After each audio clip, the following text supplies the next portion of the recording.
बिस्मिल्लाहिर्रहमानिर्रहीम। अस्सलाम वालेकुम दोस्तों, कैसे हैं? उम्मीद है आप सब खैरियत से हैं। तो फ्रेंड्स, एक नई वीडियो के साथ हाजिर हैं इंशाअल्लाह अल अज़ीज़। In this video we will discuss the correction by solving the next 20 sentences based on past paper of universities.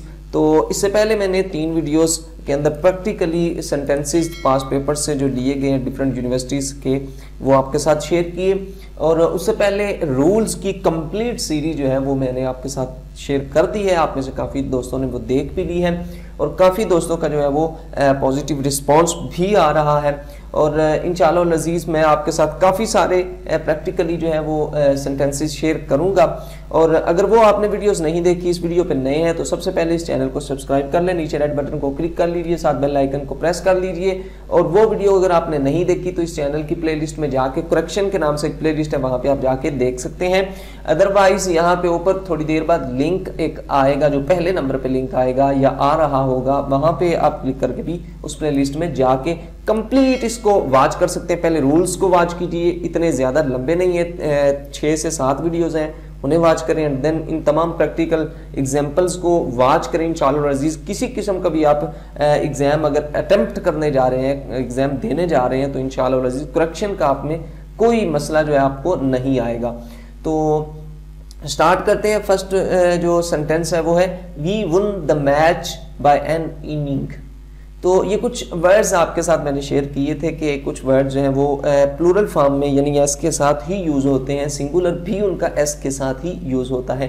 तो ये उन्हीं में से एक है, we won the match by an innings. अच्छा, अब एन देखें, ए और एन जो है ये सिंगुलर के साथ लगता है, तो यहाँ पे एन एस वाले के साथ लगा हुआ है, तो इसलिए ये वही वर्ड है जो कि एस के साथ भी सिंगुलर फॉर्म में यूज़ होता है, यानी कि वाहिद ही इस्तेमाल होता है। तो नेक्स्ट है do not dare to tell her what happened. तो देखिए यहाँ पे डेयर जो है, डेयर इसके साथ ये जो प्रेपोजिशन है हरफ जार जिसको आप कहते हैं, इसके साथ टू नहीं आता, बल्कि डायरेक्टली ये टेल जो है ये बेर इन्फिनिटिव आएगा, यानी इसके साथ टू नहीं आएगा, डायरेक्ट ऐसे ही टू के बगैर ही लगेगा। सो ये करेक्ट होगा, to do not dare tell her what happened. Next है there is no place in this compartment. Compartment में प्लेस नहीं है तो फिर कंपार्टमेंट कैसा है? तो ये इस वजह से ये बिल्कुल, अगर आप इसे जनरली भी सोचें तो ये जो है सेंटेंस इनकरेक्ट है, क्योंकि कंपार्टमेंट में रूम्स होते हैं। आप ये नहीं कह सकते कि कंपार्टमेंट में प्लेस नहीं है, फिर कंपार्टमेंट ही नहीं ना वो। अगर कंपार्टमेंट है तो उसमें प्लेस लाजमी है। हाँ, ये आप कह सकते हैं कि उसमें रूम नहीं, तो इस वजह से ये राइट होगा, there is no room in this compartment. ठीक है जी। नेक्स्ट है the scholarship were completed. The scholarship were completed, were नहीं बल्कि द स्कॉलरशिप वाज। ठीक है जी, सिंगुलर है एंड हेल्पिंग वर्ब जो है उसी के अकॉर्डिंग आएगा। नेक्स्ट है any of the two boys have written a story. अच्छा जी, एनी ऑफ टू बॉयज, ये क्या है? ये है कंप्लीटली यहाँ तक ये सब्जेक्ट है और ये हेल्पिंग वर्ब है। ठीक है जी। अब आप देखें कि क्या सब्जेक्ट का एग्रीमेंट जो है वो बिल्कुल ठीक है हेल्पिंग वर्ब के साथ, ये हेल्पिंग वर्ब का उसके साथ एग्रीमेंट बिल्कुल ठीक है, ये नहीं कि ये दोनों आपस में एक दूसरे के अकॉर्डिंग आए हुए हैं। तो आप देख सकते हैं, पीछे आप रोल पढ़ाए हैं, अगर एनी आ जाए तो इसके मीनिंग इससे आगे अगरचे प्लूरल हो लेकिन एनी सिंगुलर होता है। तो जब ये सिंगुलर है तो हैव तो प्लूरल के लिए यूज होता है सिंगुलर के लिए यूज होता है। तो इस वजह से मैं उम्मीद करता हूँ कि काफ़ी पीछे भी इस तरह के सेंटेंसेस गुजर चुके होंगे और आप इसी अच्छे से इसी तरह मैं बिल्कुल शार्ट आपको मैंने बताया, आप समझ चुके होंगे। तो यहाँ पे हैज़ यूज होगा, क्यों? क्योंकि एनी वाला रूल जो है वो आपको सबके जहन में है। नेक्स्ट है he is MA in English. He is MA in English, ये बिल्कुल ठीक है, ऐसे ही हम यूज करते हैं, लेकिन ग्रामेटिकली ये राइट नहीं है, क्योंकि he is an MA English. ठीक है जी। क्यों ऐसे है? क्योंकि हम MA को एक डिग्री समझते हैं, लेकिन MA बाकायदा एक एब्रीवेशन है, यानी कि ये एब्रीवेटेड फॉर्म है। और फुल फॉर्म इसकी क्या है? फुल फॉर्म है, अगर आप फुल फॉर्म को मिला के पढ़ेंगे तो फिर आपको ये समझ आ जाएगी। और इस तरह के तमाम सेंटेंसेस जो है आपने उसको इसी रूल के अकॉर्डिंग समझना। कैसे? आप देख सकते हैं, ये है ही इज MA, M का मतलब है मास्टर। ठीक है, ए जो है इसका मतलब है आर्ट्स, ठीक है जी। ही इज MA, इसका मतलब हो गया he is master of arts in English, ठीक है जी। तो इस वजह से, और एन क्यों लगा है यहाँ पे, फिर जो है ए आना चाहिए था। तो देखें एन जो है ये MA की जो वोवल साउंड आ रहा है उसकी वजह से ये एन इधर लगा दिया गया है, ठीक है जी। नेक्स्ट है I did not give him some money. अच्छा जी, अब यहाँ पे ये पीछे आप बिल्कुल आसान है, आप सबको आता भी है कि ये रूल आप पीछे पढ़े हैं कि यहाँ पे सम नहीं बल्कि आई did not give him any money, ठीक है जी। कि ये एक क्वांटिटी के लिए यूज होता है, दूसरा जो है वो क्वालिटी के लिए यूज होता है, ये मिकदार और तादाद के लिए ये यूज होते हैं। ये पीछे रूल आप पढ़ चुके हैं। ही स्वोर बाय गॉड, ठीक है जी। ही स्वोर बाय गॉड नहीं होता, ही स्वोर टू गॉड।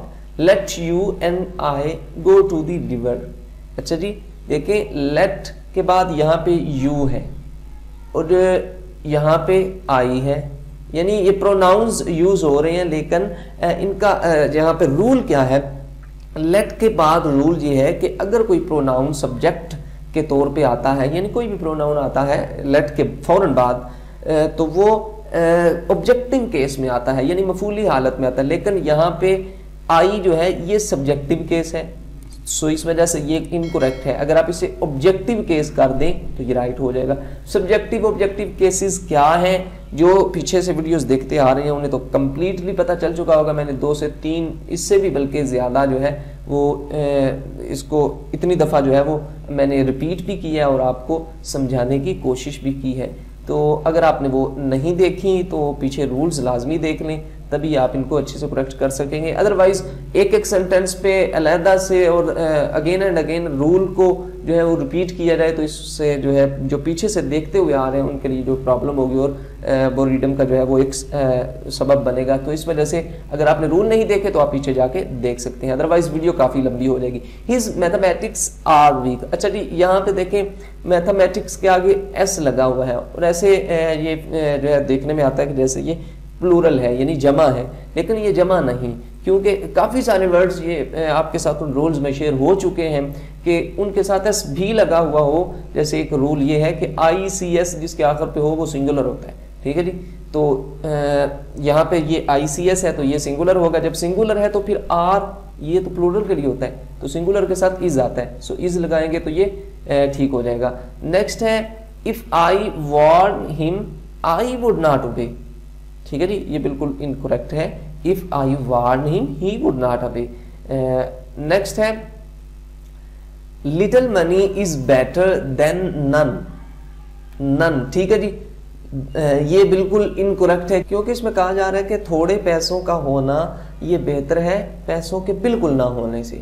तो सॉरी, पैसों के बिल्कुल ना होने से नहीं बल्कि किसी भी चीज के बिल्कुल ना होने से। तो देखिए पैसों का कंपैरिजन पैसों के साथ होगा ना, किसी भी चीज के साथ आप नहीं कह सकते। तो नन के मीनिंग बनते हैं किसी भी चीज से, तो ये राइट नहीं है, बल्कि आप कह सकते हैं little money is better than no money, कि पैसों के ना होने से थोड़े पैसों का होना ये बेहतर है।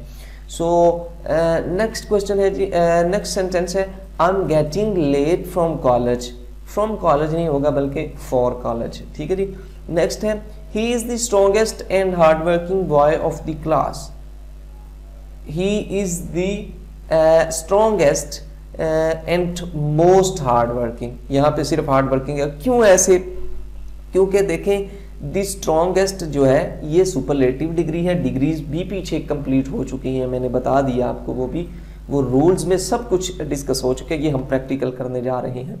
तो स्ट्रॉन्गेस्ट सुपरलेटिव डिग्री है और सुपरलेटिव डिग्री जो है वो कंजक्शन इसके दरमियान है। तो जब डी सुपरलेटिव डिग्री के साथ कंजक्शन आए तो उसके बाद भी जो आप डिग्री इस्तेमाल करें पॉजिटिव डिग्री, उसके साथ भी जो है वो सुपरलेटिव डिग्री का वर्ड होना चाहिए या उसे सुपरलेटिव डिग्री होना चाहिए। तो देखें हार्ड वर्किंग सिर्फ पॉजिटिव डिग्री है, तो इसको सुपरलेटिव बनाने के लिए इसके साथ मोस्ट लाजमी से यूज करेंगे। मैं उम्मीद करता हूं आपको समझ आ चुका होगा।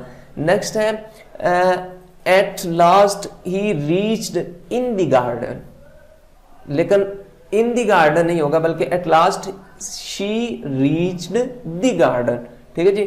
तो नेक्स्ट है she walks as if she was lay, ठीक है जी। She walks as if she was lame, तो देखिए यहाँ पे एज इफ है और एज इफ के रिलेटेड आपने क्या रूल पढ़ा है, एज इफ के बाद हेल्पिंग वर्ब वाज नहीं, बल्कि अगरचे यहाँ पे सिंगुलर भी आए यहाँ पे वर्ग यूज होगा। आपको ये रूल ज़हन में होगा कि एज के बाद, एज इफ के बाद, एज इफ के बाद, ठीक है जी, सिर्फ एज नहीं है, एज इफ के बाद हमेशा वर्ग यूज होता है, सब्जेक्ट खास सिंगुलर हो खा प्लूरल हो, ठीक है जी। सो यहाँ पे होगा she walks as if she were lame. Next है the bereaved father was overwhelmed by the grief, ठीक है जी, यहाँ पे बाय द ग्रीफ है, लेकिन ओवरवेल्म्ड जो है ये विद ग्रीफ होगा, ठीक है। नेक्स्ट है मैनी अ मेन, ये भी रूल डिस्कस हो चुके हैं। Many a men are killed in the battle, many a men is killed in the battle, ठीक है जी। What makes you to look so happy, what makes you look, ठीक है जी। मेक्स जो है इसके बाद भी बेयर इन्फिनिटिव यूज होगा, वो क्या होता है, ये सारी चीजें रूल में डिस्कस हैं कि बेयर इन्फिनिटिव तो उससे पहले नहीं आता, ठीक है जी।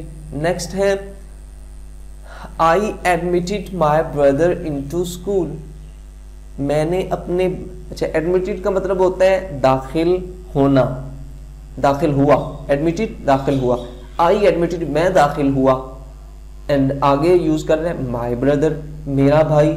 ये क्या हुआ, सब्जेक्ट दो दिखाई दे रहे हैं कि मैं दाखिल हुआ मेरा भाई स्कूल में, तो इस वजह से ये सेंटेंस का स्ट्रक्चर जो है ये इनकरेक्ट है, क्योंकि अगर ये कहना मकसूद है कि मैंने अपने भाई को दाखिल करवाया तो फिर ये कंपैरेटिव सेंटेंसेस में जाएगा, और कंपैरेटिव सेंटेंसेस में ले जाने के लिए इससे पहले मेक, गॉट इस तरह के वर्ड यूज करने पड़ते हैं, तो उसके लिए आई गॉट आएगा, ठीक है जी। I got admitted my brother into school, मैंने अपने भाई को स्कूल में एडमिट करवाया। सो उम्मीद करता हूं मैं आपको ये आपके लिए वीडियो काफ़ी हेल्पफुल हो, काफ़ी रूल्स आपके जहन में जो है वो नए आपके जहन में आए होंगे, और जिन्होंने पिछले रूल्स को गो थ्रू किया हुआ देखा हुआ है उनके प्रैक्टिकल जो है वो रूल आपने अप्लाई किया होगा, और वो रूल्स आपके जो है वो अच्छे से अच्छे हो गए होंगे। मैं उम्मीद करता हूँ आप इस वीडियो को लाइक भी करेंगे और दोस्तों के साथ शेयर भी करेंगे। तो अगली वीडियो तक इजाज़त दीजिए, अल्लाह हाफिज़।